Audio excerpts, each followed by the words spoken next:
Reunion. Hello, y'all.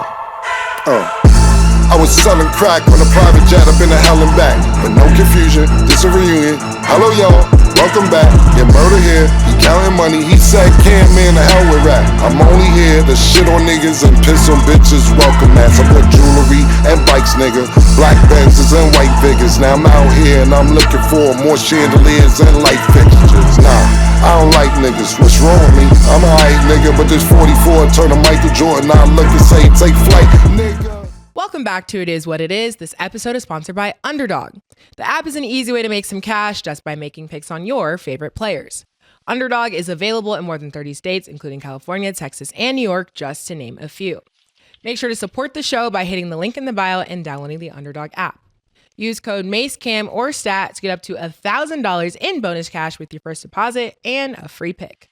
I'm Treasure Wilson, aka Stat Baby, along with your hosts Mace and Cam. Killer was good, man. Good, Murder. How you doing today? Chilling, man. Getting ready for the Christmas holiday. What's up? Mo was good, man. Mo was on today too. Mo. Wearing my all black. My All nigga black Mo. for solidarity. I'm dead. Mo, what's up with you, man? Hey, the people only want to hear about the music. What's up with you, man? I'm ready. Yeah, so you know when I seen that, so Cam, when I seen you say that, I've been also on those Mace listening sessions. He'll hit me up and it's 90 minutes of like great music, right? And I'll be arguing with him. I say, "Yo, bro, why don't you put this out?" He'll do that live just like that. So I wore my all black just in solidarity of your pain. Pick So I one. get it. Pick one record. Pick one record. Which one you want to put out? I don't know the names of them. I just know it's a bunch of great music. And so I don't. So you'd have to play it again, and then we have to pick it. But I wore black in solidarity, so we want the new music from y'all. All right. Mo. With a Boston hat on too. Okay, so let's get into this Thursday night football game. The Rams beat the 49ers 12-6, a very low scoring game. But Maurice, what did you think of the outcome? Yeah, it was a very slow game, and I just don't, I don't know if it's just the season struggles from both teams, but nothing went on really until like those last two drives of the fourth quarter. Like it was like the beginning of the fourth where the Rams got going, and then just that last drive. But it was just like a sloppy game. A bunch of dropped interceptions, balls being overthrown, balls. But it just wasn't exciting at all. Like it came to a couple times I kind of like turned away from the TV, then turned back. But it just wasn't exciting. It was just like a low scoring game. I don't know if it was like the guys didn't have a chance to rest up from Sunday, that they played so fast that it was sloppy because of that. But it was just a low scoring game, and nothing really took place until those last two drives. Killer. Yeah, I sat there and we actually was in my crib. We watched the whole fucking game. And I hate these type of games because we know it's going to be like this, and this is like 2.5, 3 hours of my life I can't get back. It was sloppy. It was in the rain. Brock Purdy looked like shit without his weapons. McCaffrey's not there. We already talk about all the people. Ayuk's not there. Kittles is playing like at 40%, and he's trying his best, but they're not good without all their weapons. The Rams actually didn't look that good. There was a bunch of field goals. It wasn't really any touchdowns, if I'm not mistaken. I think everything was field goals. But it's really not nothing to talk about. It's just more or less talking about what's going on in the division more than the game. To me, it's not really much to talk about the game. I picked the Rams to win this game. They won. They moved up 2 or 3 games past the 49ers. But as far as the game's concerned, it was sloppy. It was nasty. The weather was bad. It wasn't any touchdowns. It was boring. Yeah, you're really not that good when a team beats you with no touchdowns, To think about that is just horrendous. But this is California versus California, so I'm not really surprised. The champs will come out of the AFC, and I look forward to it. I'm just reminding Stat and White because they're looking forward to this Christmas game. Even if you win that game, don't get amped, okay? All roads lead to the AFC. Okay. Playoffs. Mo, what you think about that, Mo? That what the Chiefs gonna win the championship? Is that what you're referring to? Yeah. I said it before, and I just don't see. I think this is Andy Reid and Patrick Mahomes era. I think like these are the stars of the new era, like after Tom Brady. So I would bet my money that they'll be in contention again. So I would agree with you on that. Okay, so let's talk about Bill Belichick. He is officially the University of North Carolina's new head football coach. He said, "I've always wanted to coach college football, and it just never really worked out." He signed a 5-year deal, and his buyout to leave is $10 million until June 1st, 2025, when it reduces to $1 million. Maurice, do you think this is a good decision for UNC? Oh, I think it's a great decision, and I think UNC basically took a page out of Colorado's book. You know, when you start looking at some of these smaller market teams, be it Colorado, be it what UNLV just did with Dan Mullins, and you look at the same thing with Bill Belichick. These smaller market teams who can't compete against the Power Five teams, they go get a big personality. And for the things that Bill Belichick probably can't do in regards to just getting out on the road and recruiting, I think that they'll build a staff around him. I think that they'll build.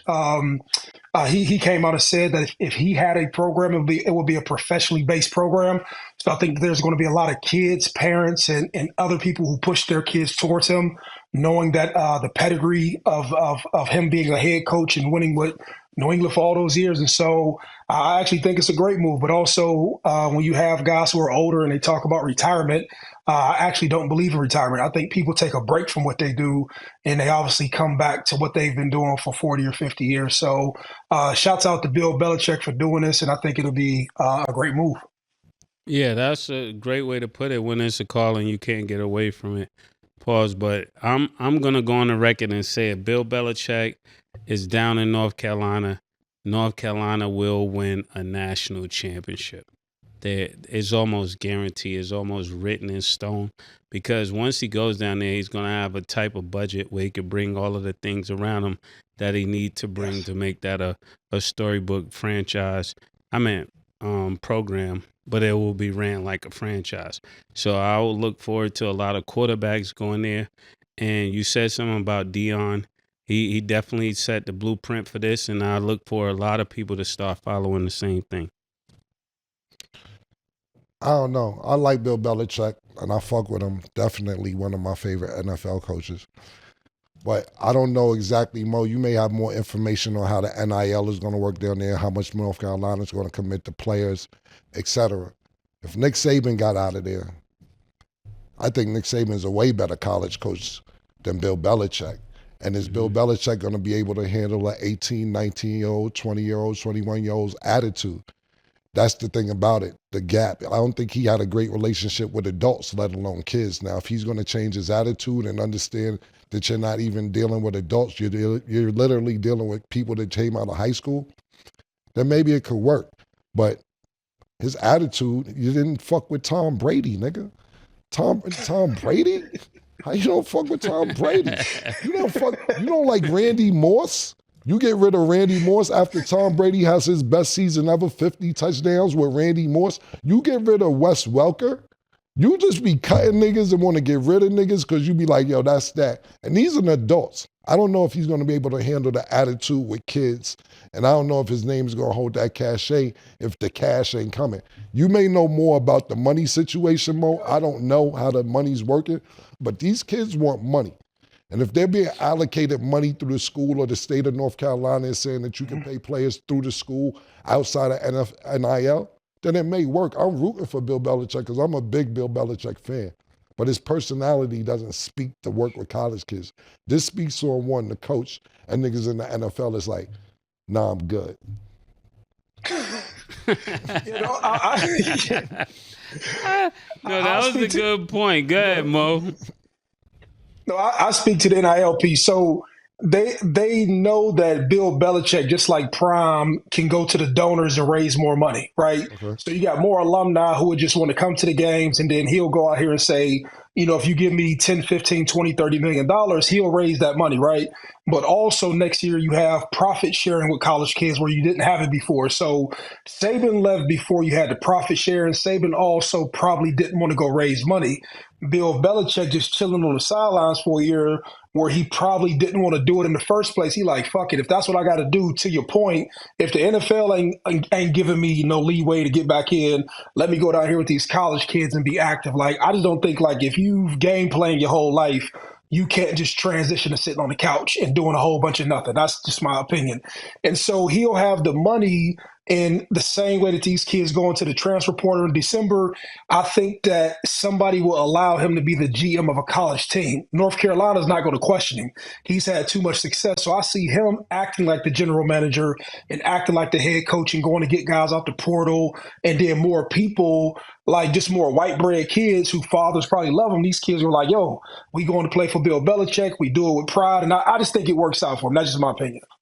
Let me ask you a question. Could you explain how the profit share works? Profit share on what exactly? Ticket sales, food, jerseys? What is the profit share? And how does the profit share get broken down amongst players? So I don't know the percentage that goes to the players, but whatever money that comes into the institution, whatever the money comes into North Carolina, Ohio State, any college, there's a portion of it that has to go to the football team. And from the football team, the coach then decides who basically gets what. And so I don't know all the specifics of it, but I do know every institution, and I'm pretty sure Stat can probably Google something while we're here, but a portion of the money goes to the football players. And so that's from the TV revenue, that's from concessions, that's from everything that's brought in to make the football program work. And so when you think about it, Bill Belichick is going to sell more tickets. Bill Belichick is going to help people sell more merchandise. Bill Belichick is going to hit the road and become a fan favorite, and they'll generate more money to then say, okay, who are we allocating this money to? That's kind of what's going on. So I don't know the percentages in particular, but that's it. Yeah, the way this just sounded to me was, you remember, Killer, when Charles O'Bannon and Ed O'Bannon sued the NCAA, Mm-hmm. and they end up getting $1,600 a piece or something like that. Right. That's what it sounds like profit share is. Yeah, that's why I asked the question, because you can sit there, how niggas be like, I own a team, and it'd be like 0.5% of owning the team, but you say you own the team, but you don't really. I don't want to downplay niggas who say they own the team and to be disrespectful. But if you own 0.5% of 100% of a team and they throw you 2 tickets, do you really have ownership in the team? And when you say profit share, and I don't want to downplay that because I know a few friends of mine who have some percentage in the team. Yeah, kick the nigga while he down. But I'm just trying to, no, that ain't my friend, nigga. I'm talking about, shout out to Nelly, shout out to Usher. Friends like those are my friends who have ownerships in teams, so I wasn't talking about that. I don't even want to discuss it, to be honest with you. It's nasty outside right now. But I need more facts. I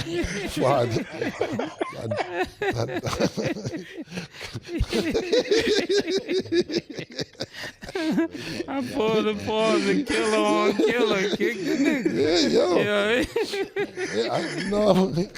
I'm with all that. I just want to make sure everything is cool.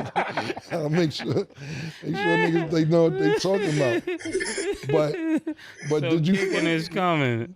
Yeah, I was talking about. You never know. Never know. Did they tell you what the profit share was, or no? Not the exact percentage. Yeah, they ain't gonna tell you what the profit share Profit is. share gonna be like $800 a player.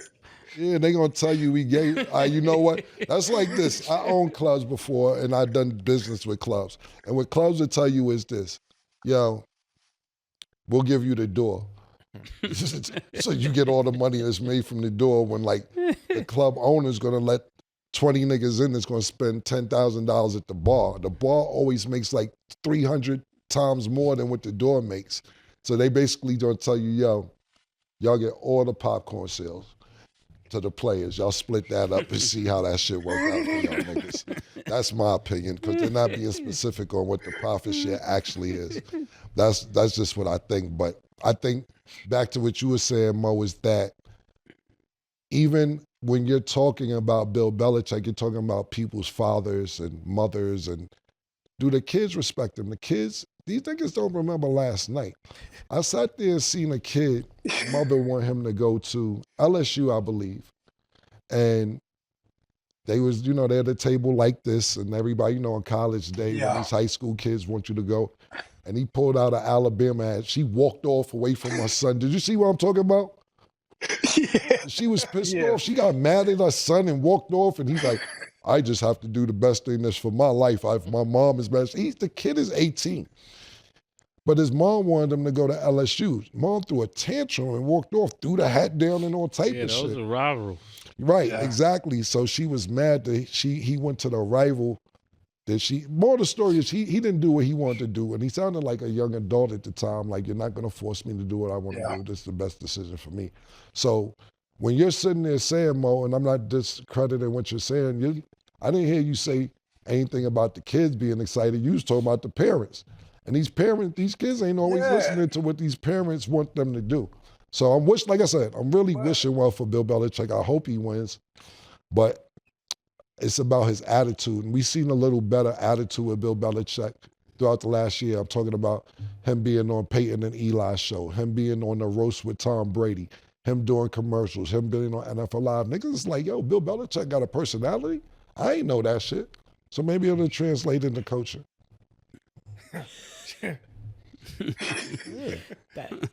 She get a skybox, or do she sit in the Bill better hope she don't start fucking with the players. That's the thing. He gonna put her in the skybox. Don't put her on the field. Them players the same age. Bill's 72. And I don't even think she cares about the players, honestly. They're living their best lives. So You always know about what somebody's doing in their relationship, man. I do. Like you really be there. Stay in these relationship, right? I do. She just co-signed Travis and Shorty shit yesterday. Yeah. So she knows what's going on. Yeah. How do you know? I'm an inside source. You ain't in their house. I'm not in the house. I'm an inside source. You're an inside source, or you have an inside source? Suge is out with them right now. Inside source. Wait, because that sounds crazy. Killer, she says she's an inside. Suge is out with Shador and everybody, Trav and all them right now as we speak. Well, not right now, pardon me. It's morning time now. Last night. Shout out to Pretty Tony. Shout out to Dion. Shout out to Travis. Shout out to Shador. Suge, thank you for taking care of my niggas while they in New York. Actually, we're going to go to San Antonio to their bowl game. Suge just called me and said, yo, what's a bowl game? I said, yo. I said, Suge, just let them know that we're going to go.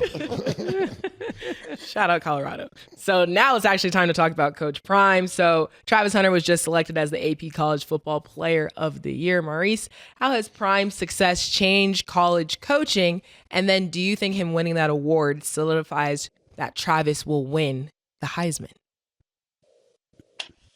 We kind of just talked about it. I don't want to belabor the point, but I think that he's definitely giving people a blueprint that you can take somebody who is a celebrity of some sort or who's a notable figure, where in the past it probably didn't work out. People who are notable could stand next to programs, but they couldn't lead the programs.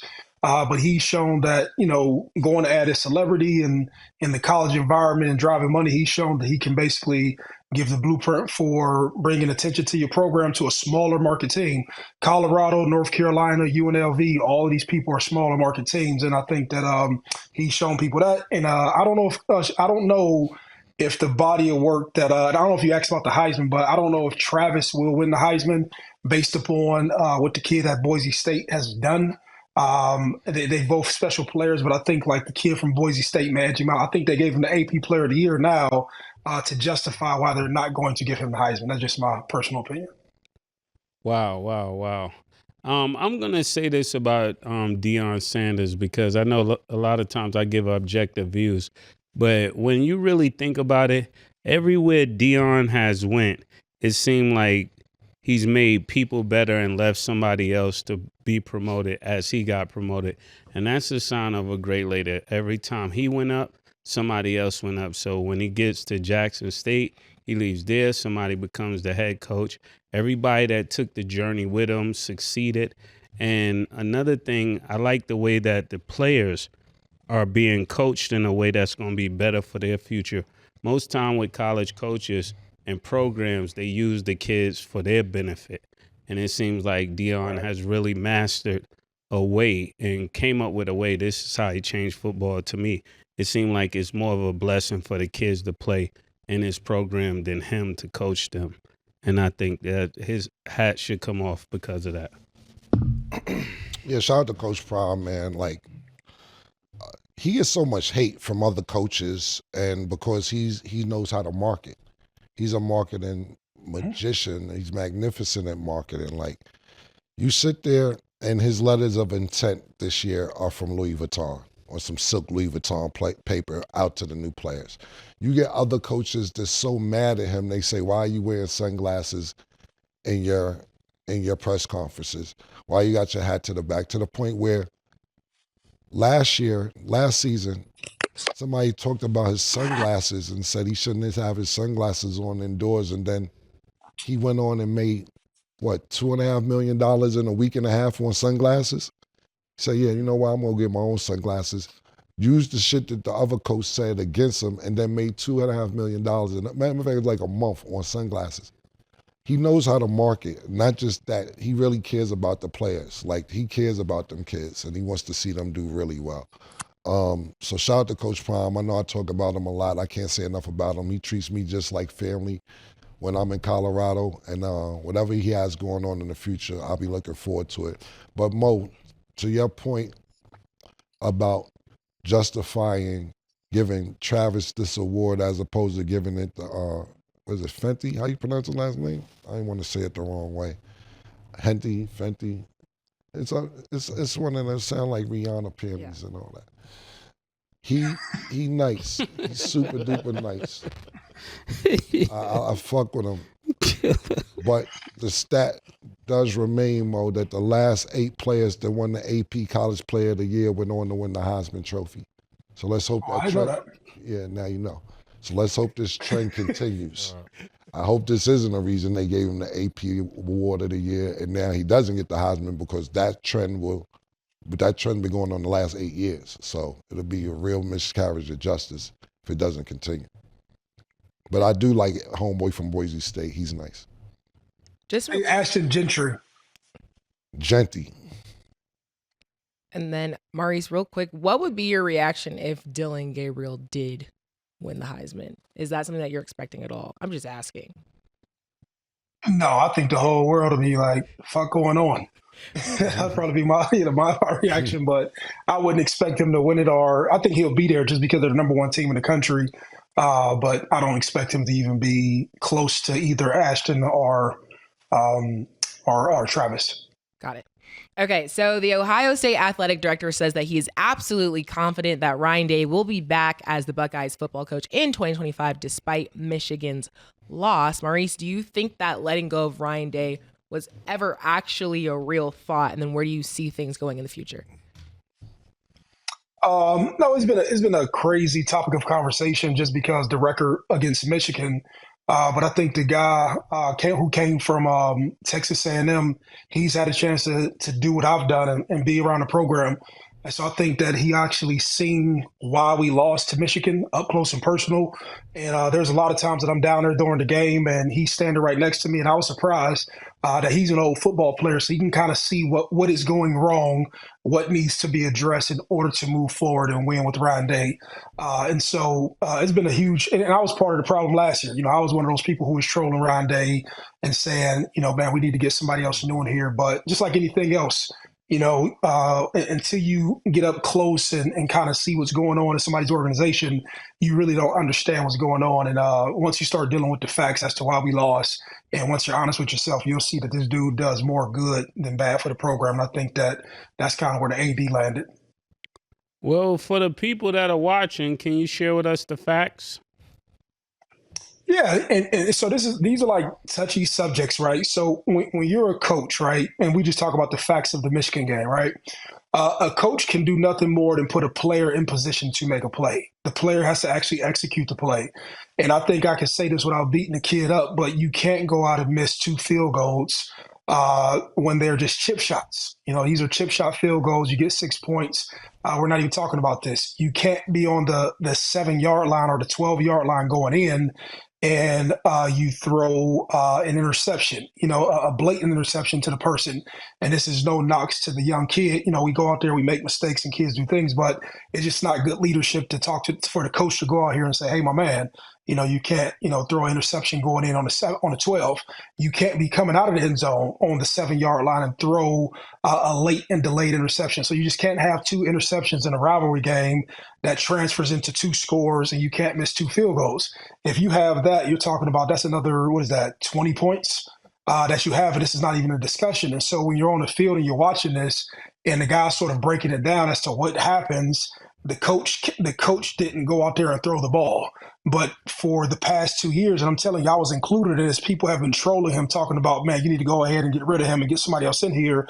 These things aren't his fault. He's putting people in position to make plays, but the people who get in position have to make the decisions and execute the things that's called. And so I think that that's what the athletic director's seeing. And prior to that, the prior 30 days to that, he had beat Indiana and he beat Penn State. These are 2 top 5 teams. There wasn't an outcry of support for him, so he doesn't get credit when he does good. But if he does something bad, he gets beat up on pause. And I think the AD kind of seen that, and he's trying to help his public image by saying, hey, man, let me defend this guy and let him know I'm in his corner. And so that's what I think the facts are that people may not realize. Yeah, that's true. Because if he makes if they make the 2 field goals, they win by 3, and plus they end up in the playoffs, the college playoffs. But I don't think that's something new for Ohio State. I think with them winning, he could really gain some really respect in that organization. You got to get a win. Yeah, they're playing, just for clarity, they play the playoffs on the 21st against Tennessee. So they're in the playoffs, and I think that goes into what's going on right now. So they'll play the 21st at home against Tennessee, and then you go ahead and play them, and Yeah, if they win, I think somewhere they play Oregon in the next 2 games. Correct. So that'll be another testimony. Yeah, like you said, Mo. First of all, I want to give Ryan Day a shout out for even bringing you back on to the school, for all the things that you've done for the school, and bringing you around the kids and letting them know what you've done in the past. Like I said, you're top of the top, creme de la creme when it comes to Ohio State players and Ohio State superstars. I just wanted to get that out the way. Appreciate you. Definitely. But when you say you have to put players in positions and they have to make the plays, it's your job to recruit the right players that's not going to freeze and fuck up. Yes. And miss the plays. That's part of recruiting. You like, yo, is this nigga going to get shaky when it's big time? He might. And he did. Sorry. Next thing is that I don't want Ryan Day to go anywhere. I think that it's the thing about it is, like I said, I lived in Columbus, and it's no time for waiting in Columbus. This is what I'm about to say is not how I feel. I'm just telling you how the city works. You cannot lose to Michigan 2 years in a row. It's just the way it is. The reason why they're not even calling for his job now, and like I said, I'm not in support of this, is because they're in the playoffs. For Ryan Day, my opinion, to have to stay there, to stay at that school, you have to make it to at least the championship. If not, they're going to call for his job because the city will be in an uproar.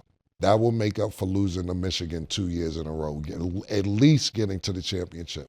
Hopefully what I'm saying is absolutely wrong, but me just living there and knowing how passionate that town is, we have to think about this, right? Columbus is a major city in Ohio. Cincinnati's a major city in Ohio. Cleveland's a major city in Ohio. Columbus is the only major city that does not have a professional team because Ohio State is that big. They like, yo, take all that Cleveland Cavaliers shit, Cleveland Indians shit down there, the Cleveland Browns down there, the Cincinnati Bengals, whatever baseball team is in, y'all got all that. Do not come in here fucking this Ohio State money up in this city because they got a professional team too in Columbus. You have 102 seats or 103 seats and it's been sold out for 10 years in a row in that stadium. That means 102,000 niggas are coming there to see a football game, 6, 7, 8, 9, 10, however many games they play per year. And it's a big deal. So I'm praying and wishing for Ryan Day, just off of what he did for you alone, if nothing else, Mo. And we'll see how it goes in the playoffs. That's fair. Definitely appreciate it. Okay, so we talked about Ohio legislators wanting to make flag planting a felony at Ohio State. So the legislator defended his proposed bill in an interview and said it would not become, he knew it wouldn't become law and that his intention was to get the NCAA's attention. And then Cam, to actually answer your question, the guy who proposed it is a black guy. Oh, is he? Okay. Yeah. So Maurice, do you co-sign him trying to get a reaction?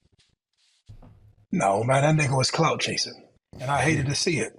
The shit made us look crazy, man. And then when I actually seen the nigga do the interview, I was like, man, this nigga's a dweeb. You know what I'm saying? Even though he's a legislator, still a dweeb. You know what I'm saying? And I was like, man, what the fuck is you doing? Right. You know what I mean? It just kind of make it look crazy, make it look tacky. You know, you got to take your L's. You know, you're going to take L's in life. And I get what he's saying, that it gets a little rough on the field and, you know, the dudes are going a little crazy, but that's part of it. You know, that's kids. You learn from it, but he's acting like the guys about to go out here and kill each other and all this other shit. And so he was clout chasing for his name, but he's made the news and has gotten attention, and that's the gist of it. What about more than clout? He wanted to lock some Michigan players up. What do you think about that? Yeah, that was just clout chasing, talking about making this a felony. It's kids playing football, and you know, you win, you're a little emotional, you get a little rough out there, you do these gestures. But he wanted to make this more about his name as something he brought up because he wanted attention because he couldn't get attention otherwise. You know, that's it. And so I wouldn't want to lock these guys up for being kids playing football and give somebody a felony over this stupid shit. Like, this is what I talk about, man. We got more important shit to worry about in America that needs legislation than fucking kids and flag playing. Yeah, listen, bro. I think this is what I think. I think clout chasing is a great word for it, but I think more than that, the nigga said, let me see if this stick, pause. Yeah. And then it didn't stick. He tried to act like shit. I was just playing around. Particularly watching this show. He's like, oh, niggas ain't fucking with me. I wasn't, come on, y'all niggas know I wasn't serious. What I look like being serious, trying to lock niggas up for playing a flag. And niggas don't know that I'm black. Oh shit! Let me get this out before the just playing factor, before niggas see who I am. He wanted attention. He got attention. Then it wasn't the attention that he wanted. Now he was just playing. He wasn't serious. Great point, Mo. Yeah, I actually completely agree because I'm like, you don't have a whole act ready and set to show to the panel, and all of a sudden it's like, oh, it wasn't gonna happen anyways. Like, you knew you wanted that to happen, and you was mad. And niggas trying to lock people up is crazy. Yeah, niggas was clowning you. I'm pretty sure. I haven't watched any other shows about this or any other broadcast, but I'm pretty sure everybody was like, yo, what the fuck are you talking about, bro? What are you talking about? So Literally. Didn't go his way, and now I wasn't serious. And that's that. Okay, we're going to go to break. When we return, we'll discuss Bronny James and Caitlin Clark. Don't go anywhere. She called this thing about toxic. 4 years and counting. Got you feeling like an option. Maybe I'm my own problem, babe. She tired of hearing I don't know. My stubborn in me won't fall. Dealing with this thing called trust. But she really thinking about it. She wanna be free.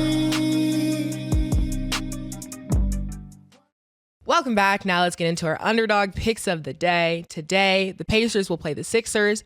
Underdog has Embiid at 28.5 points. Do you have him higher or lower, Mase?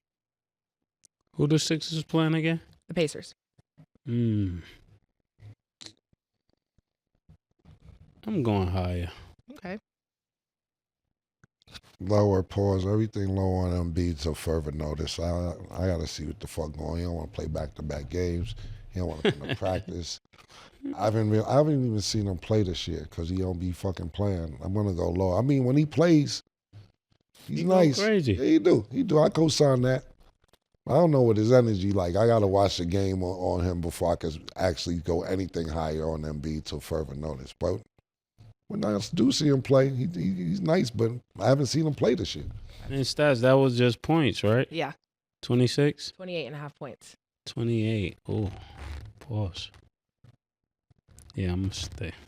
Okay. Tyrese Maxey's at 31.5 points, rebounds, and assists. Do you have him higher or lower? Tyrese back. Yeah. When he got back? A couple games ago. You an inside source. When did he get back? I don't know exactly when did he get back. Okay. A couple games ago. I have inside sources. Oh, okay. Oh, yeah, clear that up. Yeah. Inside source. Okay. I'm going high. I like Tyrese, man. I didn't know he was back like that. I catch up on my NBA. I ain't gonna lie to y'all. I'm not sure. Now I feel the same way Killer felt about Embiid. I'm going higher. Okay, and Halliburton's at 3.5 rebounds. Do you have him higher or lower? Higher. Higher. Okay, if you guys like these picks, remember you always get a free pick if you're not already on Underdog, so make sure to support the show. Sign up now, and you can make your picks too. Maurice, it's time to talk about Bronny James. He dropped 30 points in his first G League road game versus the Valley Suns in Arizona. The Lakers still lost 106-100, but how do you project Bronny's season to go? How are we feeling about him right now in this road game? Excited when I seen the headlines. Just gives him something to build off of. I couldn't imagine just all the expectations, the criticism, the ups and downs that comes with all this stuff. And I know just as an athlete in general, you know, you look to have some success for something for you to build upon. And I could just imagine, you know, the young dude going home and just thinking to himself, he got like the monkey off his back and he's had success. And so I was happy for him. I'm looking forward to it. And I hope, you know, I don't know if they probably designed some scheme for him to get more shots. I didn't see the highlights. I just seen just the box score like everybody else. And hopefully whatever they're doing with JJ Redick or whoever is the coach down there, they keep it going so the young kid can have more success. Yeah, I just saw the picture of Bronny on the headline with him smiling, running away. And I just started thinking something must have went very well because he looked really happy. And I was thinking about if he got 30, what would happen if Bronny just turns into this offensive pause juggernaut where he just start getting 30, 30, 30, 30, come back to the NBA and start getting 20 and end up being a superstar in the league. That would be a great story. Everybody would have to eat their words. So shout out to Bronny. This is what we wanted to see. You didn't do the cornrows. But you did everything else I told you. So you are listening. I'm here for you. You know, keep up the great work. Okay, juggernaut. What does that word mean? It's like a force. Like you used it right. It's just like okay. I don't hear that word a lot. I was like, wow. Yeah, you know, that's people's issue. They think I'm just a rapper, you know? Yeah, but because y'all are rappers, y'all are good with your words. Not big words, though. Cat, hat, and stuff like that. I feel like I learned something every day. Every single day. I'm going to have like a word list of the words that you guys have used that I've been introduced to because I don't even know. I told him when he was talking about Catch the Vapor, I didn't know what that meant. I learned something new every single day. Bismarck. What? Killer, what you feel about Bronny getting 30? Bismarcky. That's who made the song. His name was Biz Markie, the guy. I know who Biz Markie. I only know one song from him though. Just the front. That's it. Right? That's it. Yeah. He made the Vapors too. That's what White was trying to school you on. But yeah, he got a few songs. Nobody beat the Biz. Biz going off. Biz was nice. Biz beats, you know, Marley Marl had a good beat selection for Biz at that time. About Bronny James though, I'm more impressed about him shooting 13 for 23, getting 30 points in 25 minutes. I think that the shot selections were good. I think the amount of time that he got, that's playing minutes, it was a good amount of points.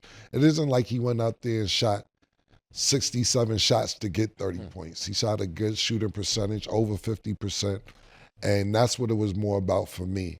Let's see if it translates in the next few games. I think, you know, I was speaking to Rich probably a few months ago. Well, no, it ain't been that long. A month and a half, two ago, because I remember it was a topic that Bronny wasn't going on road games because of it wasn't no sweets or some shit. Whatever it was, I called Rich about it. It's like, we can't have nephews just staying anywhere, my nigga. I forget what he said, but it was funny. But to see him on road games and out there doing his thing, I think the shot selection, the minutes he had was more attributed to the 30 points than anything. 13 for 23, 25 minutes, 30 points is good. Let's see if it translates to a few more games. And if it does, maybe he'll get called back up, but let's take it one game at a time. Okay. And then this next topic has been a pretty big discussion, so I definitely want to get you guys' opinion. So after being named Times Athlete of the Year, Caitlin Clark apologized for her white privilege and says the WNBA is built on black players. She said, I want to say I've earned every single thing, but as a white person, there is privilege. A lot of those players in the league that have been really good have been black players. This league has kind of been built on them. The more we can appreciate that, highlight that, talk about that, and then continue to have brands and companies invest in those players that have made this league incredible, I think it's very important. I have to continue to try to change that. The more we can elevate black women, that's going to be a beautiful thing. So of course you can see how this can bring two different arguments. Maurice, what do you think about Caitlin Clark saying that? It's very honorable, what she said. And, she's probably saying that, people who've had similar success or other success just haven't gotten the notoriety from it. And that can be for a number of reasons, and I don't want to get into all the reasons that, some people may have gotten the notoriety than others, right? But, there is two separate things. She gets a lot of notoriety because brands feel that they can align themselves next to her and sell products or advertise products. And the fan base is a white fan base who may consume the products that she associates herself with. And so both of those things are true, where it's true that she's got more notoriety and more black women should get as much notoriety and things to her. But then there's a brand discussion too, where brands may feel like, hey, we can't put the marketing dollars behind these women for whatever reason, be it their race or be it how they feel about them, and sell the same or similar products. And so she's definitely benefited from being white and having a white fan base. And kudos to her for just even having the courage to do that, because she had to know that she was going to get some sort of backlash. But hats off to her. Oh man, I'm thinking about this because there's so much I want to say about this, but I'm gonna say this: if you're saying athlete of the year,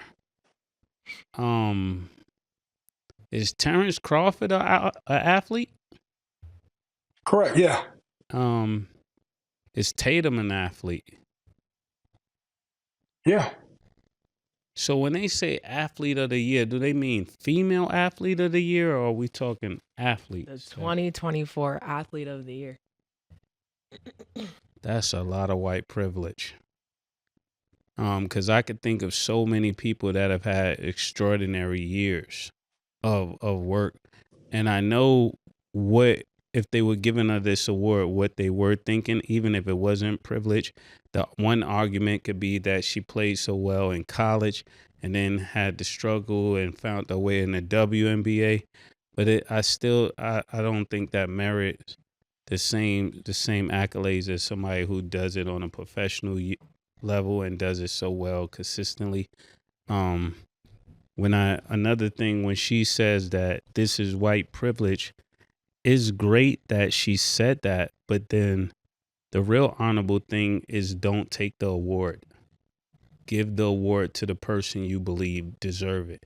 It feels like when Macklemore won the New Artist of the Year over Kendrick Lamar. It's one thing to say you don't deserve it, but give it to the person who it belongs to. That's even more honorable. I don't like when people say they're being honorable without following through on it. But I don't want to get too deep into it, pause, because then they'll start acting like we're going against women, and we're definitely not going against women. Just real quick for context, so 2023 Times Athlete of the Year was Mase, and then 2022 is Aaron Judge. Just for context. I want to know who had a better year than her. What athlete? Tell me. I'm just listening. Not saying, I'm trying to figure out who had a better year. She took a team that had nobody on it to the NCAA championship. Then she took a team that hasn't been to the playoffs in years at Indiana to the playoffs. Then broke every rookie NBA record on the way while doing it. And then got over the hump. Did they lose in the first round stat? I'm not sure. Yeah. Yeah. I'm just trying to But figure still out. even making. I'm just trying to figure out who had a better year. I'm just not even being funny, like being honest. Yeah. Terrence Crawford had one fight this year. He ain't knocked the nigga out. And then Terrence Crawford, my man. That's who I was gonna say too. But he didn't have one. He ain't had one fight this year. He ain't fight that. That Spence fight was like a year and a half ago. He only had one fight this year. Tatum, okay, I won a championship. That was good. Jaylen Brown had a good year. But I think she had a record-breaking year with what she's done. That's just my opinion. I think what she done was sensational. I think that she's getting backlash because she's white in a black person's sport, my personal opinion. And because the sport is majority black, that feels that she has to apologize because there's so many black women that, she's not the best player in the WNBA. Let's be clear about that. But I remember, what's shorty name? Taurasi? Saying she's going to have a hard time. It's going to be a big gap of how she do her thing. These rookies are coming in and about to face reality. And she came in and started busting ass. Shout out to Angel Reese as well. They both came in busting ass when Diana Taurasi kind of threw all the rookies that were coming in under the bus. Yeah. I'm not disagreeing. I'm just trying to figure out who had a good year that we could compare it to. Just my personal opinion. I think one guy in baseball. Tell me, that's what I'm saying. Ohtani. Tani had a great year. 50-50. 50-50. Home runs, 50 That's a stolen fact. bases. And they won the World Series. And he was the National League MVP. And he won the World Series. Yeah, he won the World Series. Now, that's the name. I like that. Ohtani's a great name. See, I don't follow baseball, but I remember it was a big deal about the 50-50. Yeah. You win the league MVP, and you win the World Series. World Series. That may be somebody that we can definitely put above her. I would definitely go with that. I like that answer. I like that. I like that. And I would say the reason why I said Crawford, just for those listening, is because he's a 2-time undisputed champion. So he went from one weight class, came up to a whole nother weight class. That's when he beat Spence. And now he jumped to a whole nother weight class. Even though it's one fight, it takes as much as it takes for basketball for a person to have one of those fights. So that's what I was thinking. So, but I definitely understand what you were saying, Killer. Yeah, I just think boxers are not as active as I like them to be active, me personally. But yeah, 2-time undisputed is a big deal. But I just think that the award is for the year, it says. Yeah. So it isn't like over when you won your first disputed, it's what you've done for this year, because next year is going to be somebody else. My next thing is this, and I get what Caitlin Clark is doing, and I think it's honorable what she's doing, but, I think that she said the right thing. But you got people, and not just her, like as black people, we had to fight, crawl, scrape to get to where we at today. I'm talking about throughout history. But I don't think niggas, me personally, like Stat said the other day, I don't think people should be apologizing. She didn't say this, but I'm going to get to what she said. For winning the sperm lottery. If your father owned Walmart, and then that's your father, you supposed to apologize because your father owns Walmart, or your father owns Buick, or your father is a billionaire, so you got to apologize because you a good athlete. And my father's rich. And I said Caitlin Clark comes from a rich family, but she's white. So now because she comes from a white family, she has to apologize for being white. And ain't her fault she white. You act like it was a decision that she was white.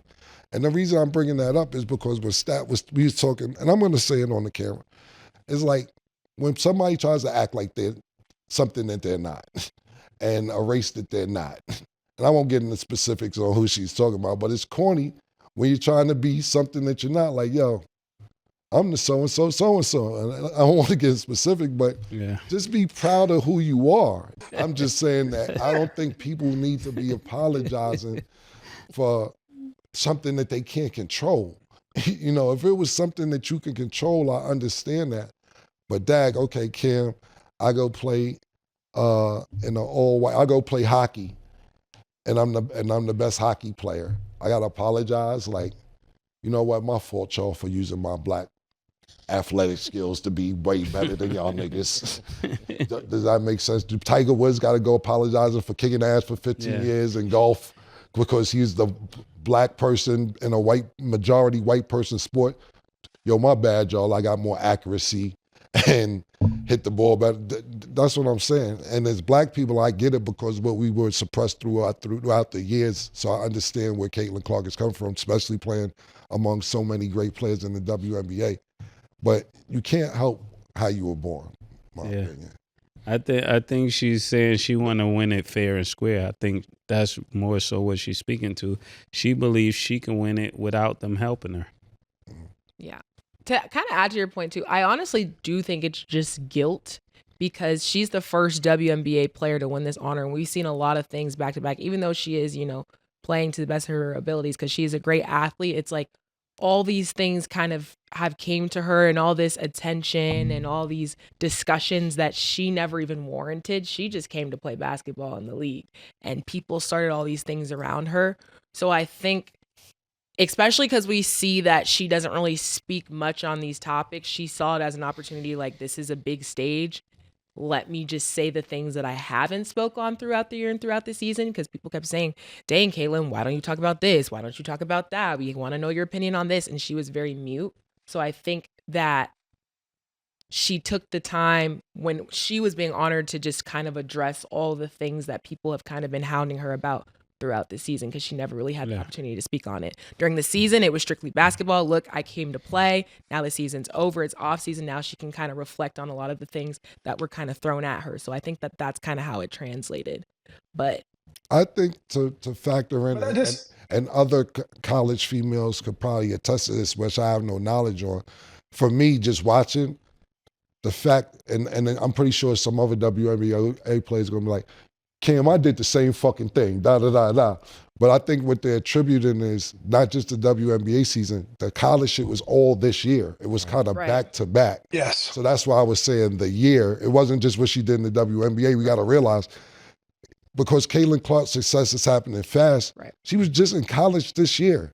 She was just in the NCAA. Then a couple months after that, she just was in the WNBA. Right. So it's all in the year 2024. And that's why I said, until White said Otani, I was like, this year she had a great year. But I'm pretty sure it'd be some other college females would be like, every WNBA female like, Cam, I went to UConn, killed niggas, and then I went and won the chip, and they ain't give me shit. So I get that as well. Yeah, there's a lot of those. Yeah.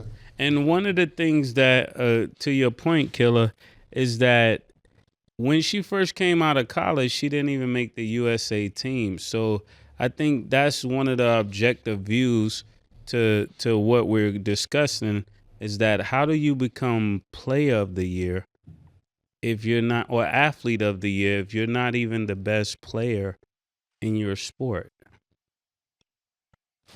To me, they're marketing, all this is just marketing the league. That's my opinion. I think whoever is running those ads, who's ever spending that money, somebody got behind her. I'm pretty sure the same thing goes on in music. Whoever we can put dollars behind and advertise the best and sell products against, I think it's more that she gets more traction, and that's not to down any other black woman who's played the game. That's not to say anything about them, but I think like she's the great white hope for the next 15, 20 years. And sometimes we hate when business and artistry or talent or whatever it is get in the way. But I think it's just like two different issues. I think like somebody saying, hey, this white girl can sell products and we gonna market her and make her seem like the best thing ever. And that's not to say that she's not a good basketball player. And I agree with both of y'all. You have better players in the WNBA. But I think this is that. And she sees it. But that's America. That's capitalism. Yeah. And I was saying that because I definitely am a supporter of Caitlin Clark, and I believe that both of y'all had great points. I was just sharing that for people that are thinking that, so their voice is heard on the show as well.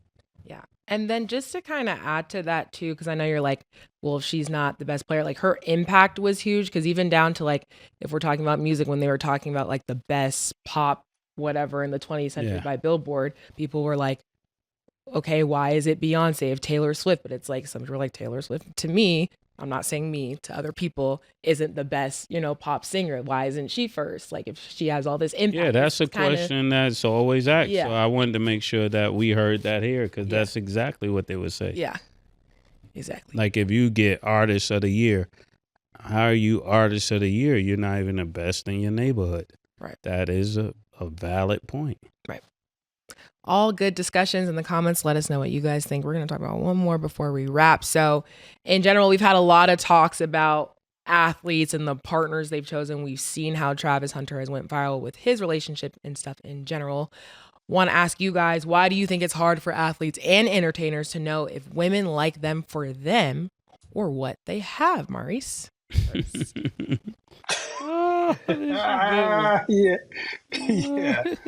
Nah, people. I said niggas love living in fantasy land. You know, it's hard for people. It don't matter who you are, just to deal with reality and deal in reality. And sometimes I think guys these days they fantasize on Instagram. They fantasize of people that they may have seen in music videos or TV and stuff growing up. And I think when they actually get in the moment and they end up meeting these people after they've gotten money, I think that they just would rather live the lie and live the experience than deal with the reality of this person really doesn't like me for me. And a lot of that stuff goes back, not to get too deep, but just going back to knowing yourself and who you are and being comfortable with yourself and who likes you. But in another word, it's just like a lot of suckers. That's it. Who just like to live the life that they live. Wow, that was a good take, Mo. When it comes to these situations, I think it has a lot to do with insecurities, and then seeking validation. A lot of times when people think if I have this, then I'm this, or if I drive this, I'm this, if I buy this, I'm this. When really you gotta be that person already. You know what I'm saying? A lot of the people that I know that are very successful, even Killer, Maurice, different people I know, they all had that confidence when they were young. Like I remember growing up with Killer.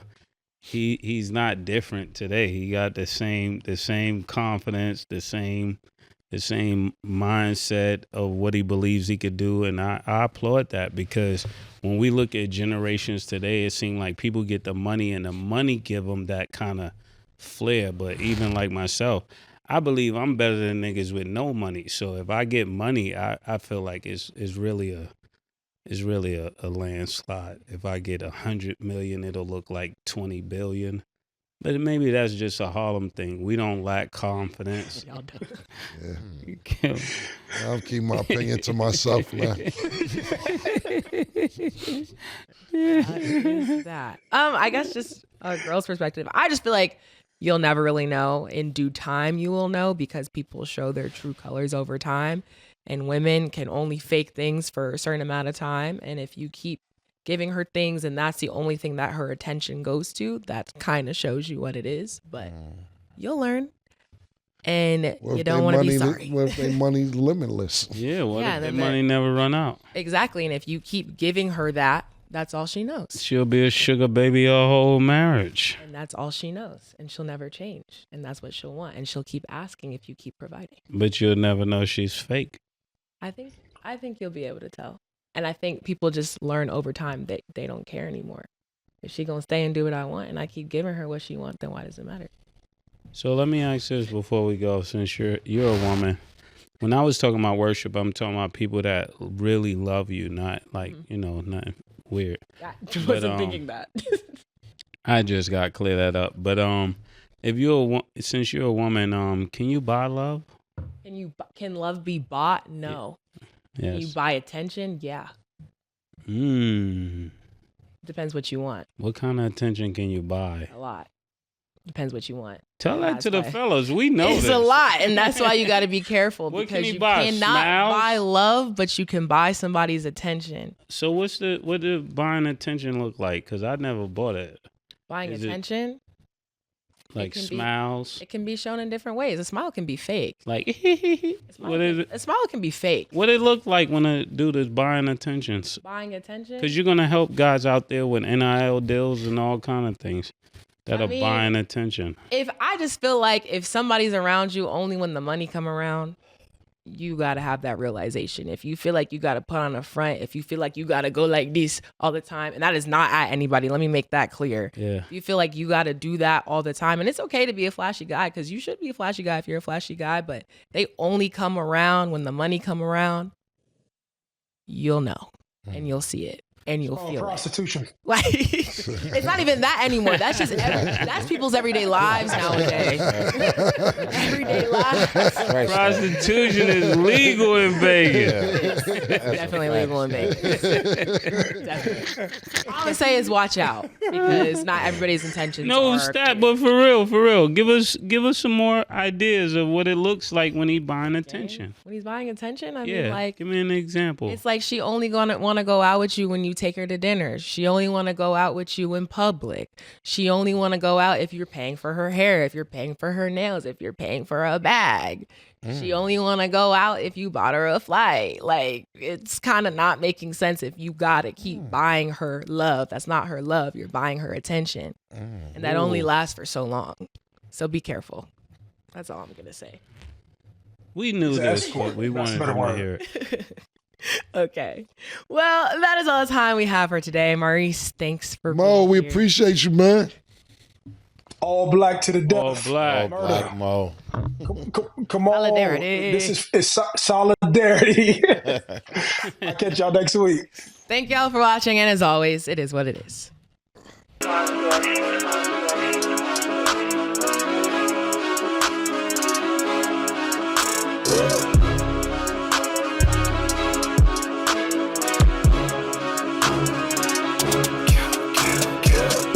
What you want, nigga? Everything, nigga, super size.